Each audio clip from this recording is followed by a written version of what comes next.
prepared speeches this evening. This is going to be a speech by Esther. Esther, can I encourage you to use the microphone? Since it's we'll give it a christening run. Excellent. Esther's title is Say It Your Way. And I don't know whether this is going to be like an essay on directness, or whether it's going to be sort of Frank Sinatra style song or something. Say it my way. But we'll find out. And so without further ado, can I welcome Esther up here. Esther, are you happy? Do you want someone to say the purpose of the speech first? Yes, Okay, in fact, sorry, fine. We turn to you as Esther's available. Would you want to introduce the speech first, please? Good evening, everyone. So this is a level 2.2 speech for understanding your communication style. And the purpose statement is, the purpose of this project is for the member to learn about different communication styles and then identify their primary style. The purpose of this speech is for the member to share the impact of their style on others. Well, Esther Kruger, title, Say It Your Way. Esther Kruger, Say It Your Way. Thank you.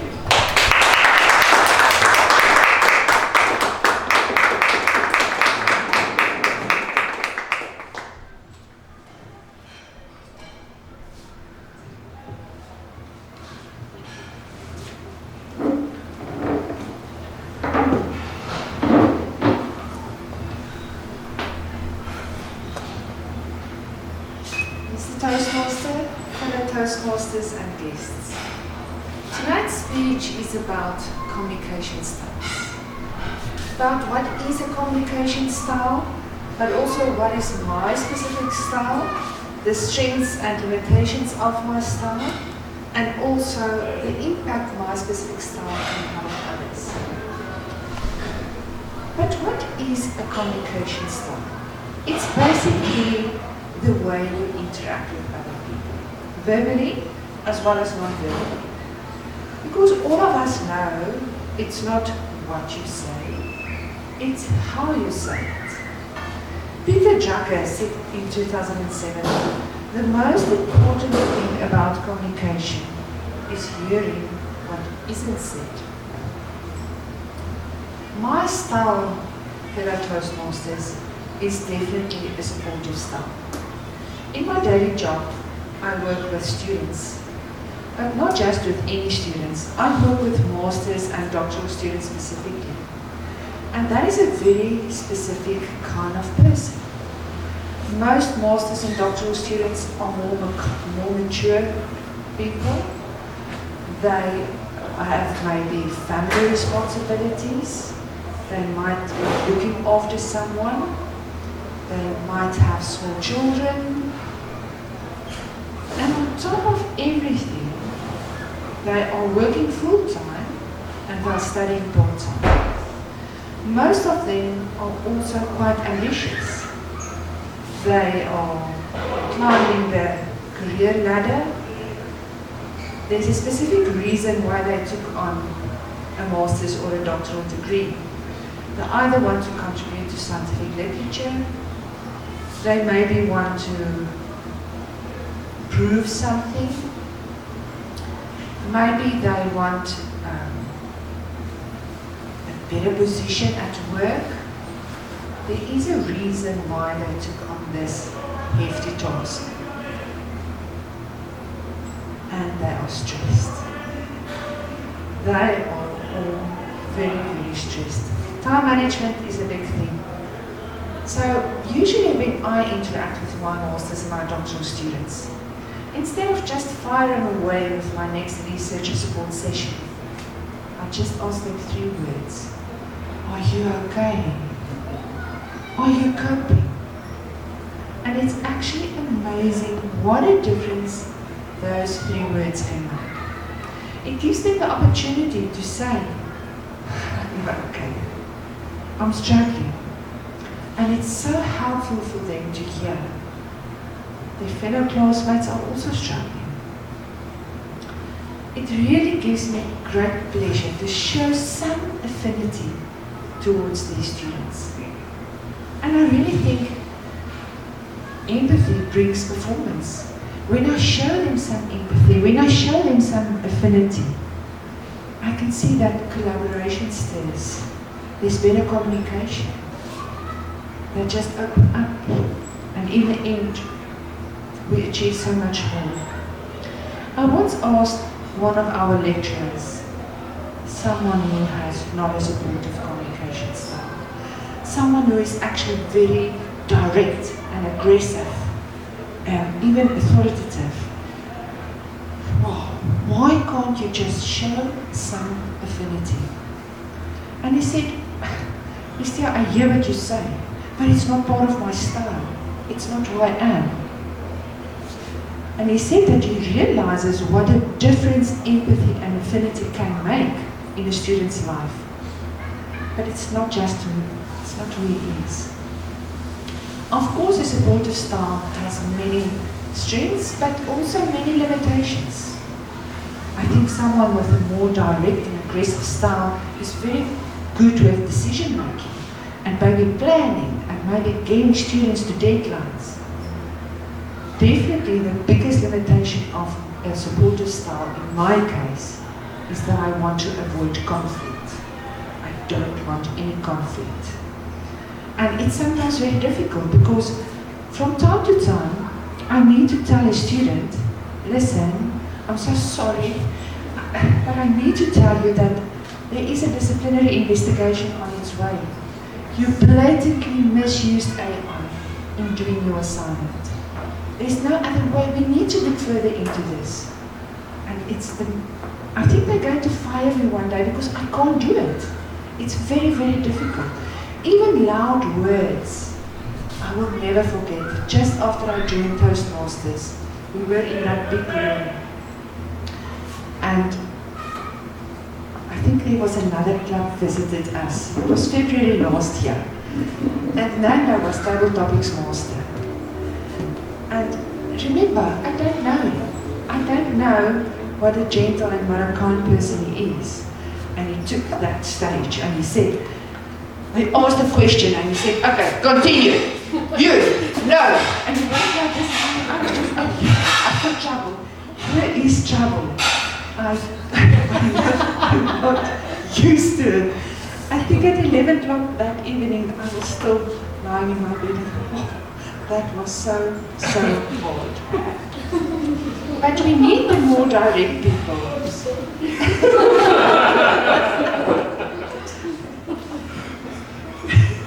We need the more direct people. We need the more authoritative people. We need them.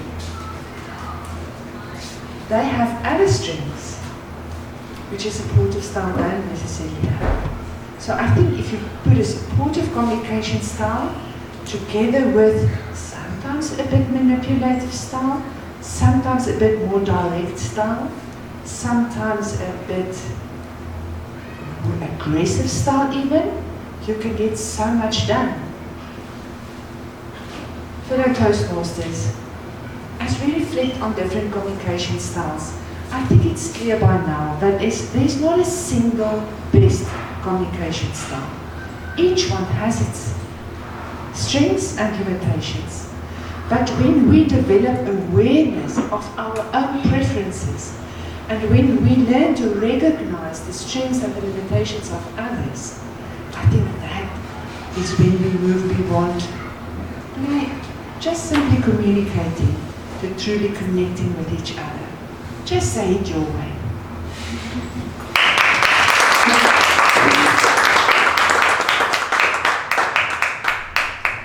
She said it wrong.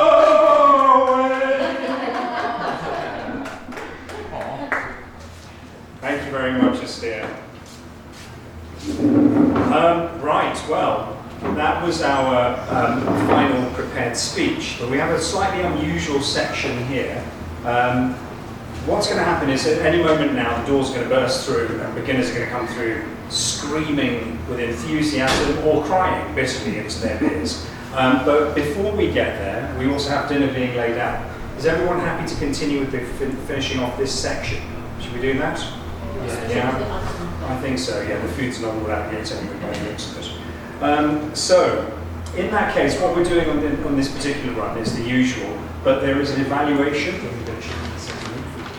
You can if you want. There is an evaluation, and then there's an evaluation of the evaluation.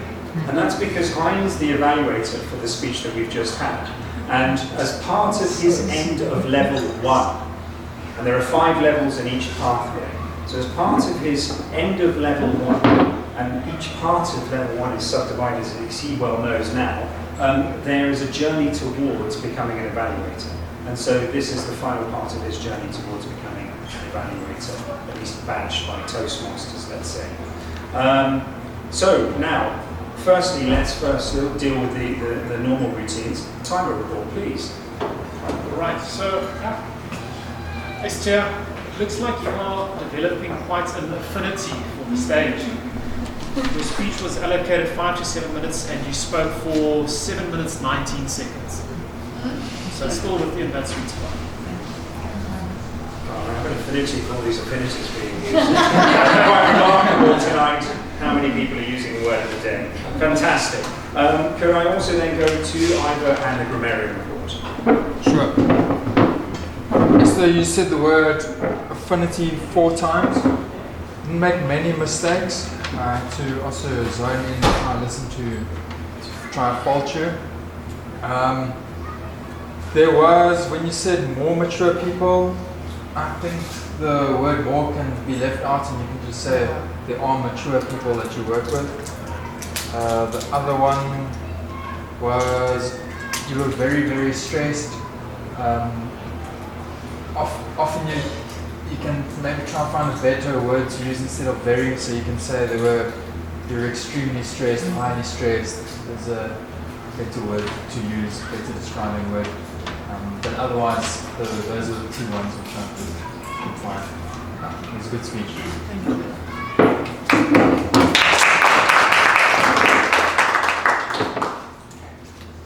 And thank you, Ivor, for those comments. Can I move us on to Q&A? Brief, I think, because food is close to being on the table. So can we have 2 questions once again? Anyone on the floor, you are more than welcome as a guest as well to put your hand up. If you've got some burning question, please ask and get involved. Any questions here? Firstly, Lydia. I'm just wondering, in what faculty do you work? What's your role there? So yeah, I'm actually a librarian. So I've never worked in a library ever in my life. Because there's also a library side and there's the information side. I'm more in the information side in higher education, and I'm responsible for the research support of all our masters and doctoral students. So we have 8 different faculties. It's basically humanities, commerce, and then we also have masters in philosophy and arts, which fall under humanities. We have engineering. It's a private higher education institution, so it's different faculties. And I only meet them when they start with their research projects. And Bushletto, did you have a question? Yes, I did. I must say that was a very beautiful speech. I relate so much to it, and my question comes in with working with a lot of students and with your kind of communication style being so supportive. How do you build that boundary of still being kind and supportive, and also sometimes with students just trying to push that boundary? Have you found a way of being firm on those boundaries, or is it something that you're still working on? It's a very good question, because usually I say right at the beginning, this is what I can do for you, and this is what I'm not going to do for you. But I share my email address with them, so they can just send me an email. We have a ticket system where students usually need to log tickets, but for our M&D students, I just share my email. And it is sometimes difficult because they connect with you, they ask more than it's actually expected of you. They will ask you to check all the sources for the literature reviews, for example. But I'm quite strict about that because it's just I have 120 students, so I just can't do it. So, I can't do it for all of them. But that is not so difficult for me to say. It's when I need to tell them that they're going to receive a letter. That is difficult. Do you use AI to generate that data? Luckily, it was generated years ago. I'm just following policy. Okay, good. Artificial spanking. Fantastic. We are at the evaluation point in the evening. Hein, are you feeling up to it? Ready? Do you have an affinity towards that speech or do you not? Let's find out. Hein Muller, evaluating. Say it your way. Thank you for coming. So I'm just going to start by saying affinity. I'm out of ink, I'm sorry. Esther, thanks for a great speech. I think it's a real honest speech, and I can see you're someone who's got real sympathy and empathy. I think it's from the heart. You said that phrase, it's like what you say, it's how you say it, and I can see it's from you. I can see that it's pretty much your style in a sense. You really care, and I think it was good for you as well to do this almost like introspection in terms of evaluating what is your style and what are the pros and the cons of that style. I think a lot of us can feel the same. You know, we might have the one positive, but a lot of us struggle with that conflict. You need to do the hard work and explain the tough stuff sometimes. So thank you for a great speech. You look comfortable. Your pace was great. Great hand gestures. At some point, I wanted to say maybe have bigger hand gestures. Until you literally pointed at me and you made a really great gesture there. So that was excellent. So I really don't have much to improve. Your eye contact was great. I mean, if you looked at me, you looked at most of the members a few times. So your eye contact was great.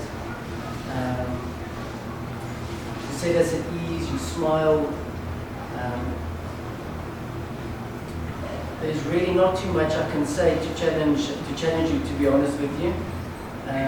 Thanks for an excellent speech.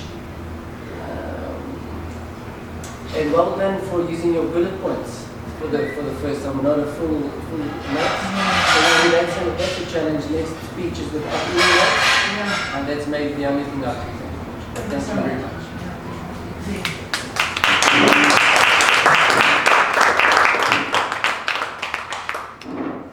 Thank you very much, Hein. And now for the real whipping, for the evaluation of the evaluation, please can I invite Christine, who I know is going to be very gentle with you.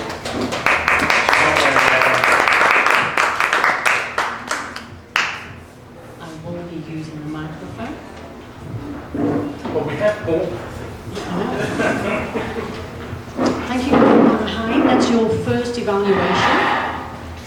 What I enjoyed about how you started off with a positive and you quoted her.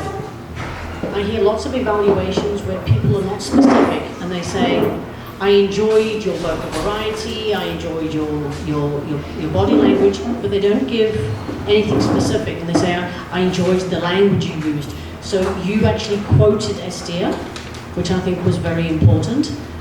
Even when you mentioned her hand gestures, that was the one critique, but then you also said you enjoyed it, and then you gave a specific example as well.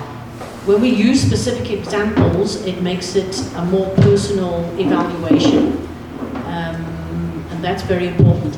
I do think, though, that you have to.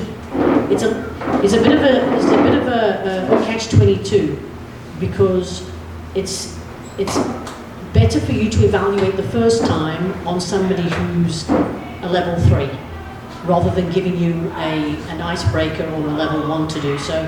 But the only thing is that you have to dig a little bit deeper to give a critique. Okay, so I think as you go along, and it's any recommendation that you can think, but obviously that will also come the more that you present and the more you critique yourself. Because that's what I find. The more I critique myself, the more that I can maybe give a little bit of a nugget. And if we look at it in a way that we're not criticizing, we're giving a golden nugget. And just like her speech was on, it's the way that we say it. But I think if you could just dig a little bit deeper, give her a recommendation, something specific that she can take away, that she can improve on her speaking, then, yeah. But other than that, absolutely fantastic. Thank you so much.